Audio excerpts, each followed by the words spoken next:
These are the primal human fears. Drowning, crashing, buried alive, confinement. The things we never want to think about, but the things that could very well happen.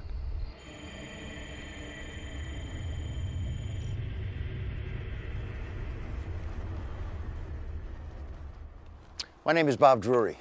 In my career as a foreign correspondent, I've done some crazy things. I've been to some war zones, some hotspots around the world that, frankly, I never want to go back to.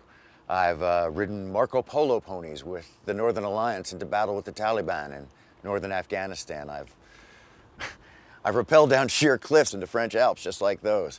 I've trod through the jungles of Liberia looking for gold mines and diamond mines.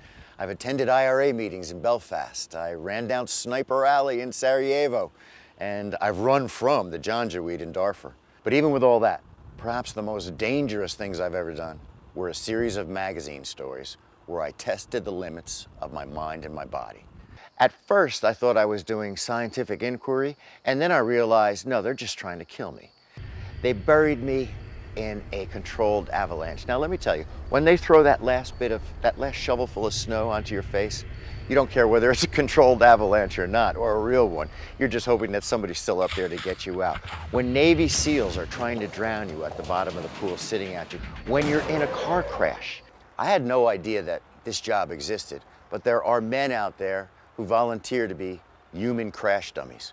What they'll do is they'll crash a car for police departments. So I signed up to ride along in one of these crash tests. I can't tell you how frightened I was. When I got in that car, I don't know why I got in that car. And then we're coming down the runway a good 200 yards. It was the longest 30 seconds of my life. No brake. He got it up to 50. Bang! Right into another car, still no brake. I'd never been in an airbag explosion before. The airbag came out. I think it knocked me out for 3 or 4 seconds. These are the type of things I did. Some of them were physical gut checks. Some of them were mental psych checks. I went sleepless for a week. Now, I was under a physician's care, but they would not let me go to sleep, and finally my brain became so fuzzy. I don't remember what happened the last 3 days. I was locked in solitary confinement. By the second day, I was jumpy. By the third day, I thought I was going to bounce off the walls. By the fourth day, I didn't want to be a writer anymore. Boy, this brings back some memories, some bad memories. I wonder how many of you out there think you're tough enough to spend a week in solitary confinement with no human contact whatsoever. I got into the ring with the 8th ranked heavyweight boxer in the United States. You can imagine how that turned out. My left down, and when I woke up, I told him I was going to get him next time. How many rounds can you go? We're going to find a heavyweight.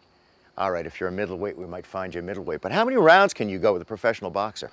I did all this stuff. Yes, there were people around, but there were several of these challenges I wondered if I'd come out, either alive or in the same shape as when I went in. But that is the visceral feeling we are going to try to get to on this show. I'm thinking that the contestants we're going to find for Death Defiers, they're going to be ex-military or current military. They're going to be first responders. They're going to be the toughest cops, the toughest firemen, and yes, the toughest journalists that we can find. And we're going to put them together. And despite their real-world experience, I think when this crashes in on you, I'll give you an example. I went through the G-Force machine, the Vomit Comet down in San Antonio. It was the most frightening. At first, I went up with an instructor. I think he made it to 3 or 4, maybe 5 Gs before the next thing I know, they were slapping me. I was out cold. Then they put me in by myself. They told me to take it up slowly. It's a dead man's stick.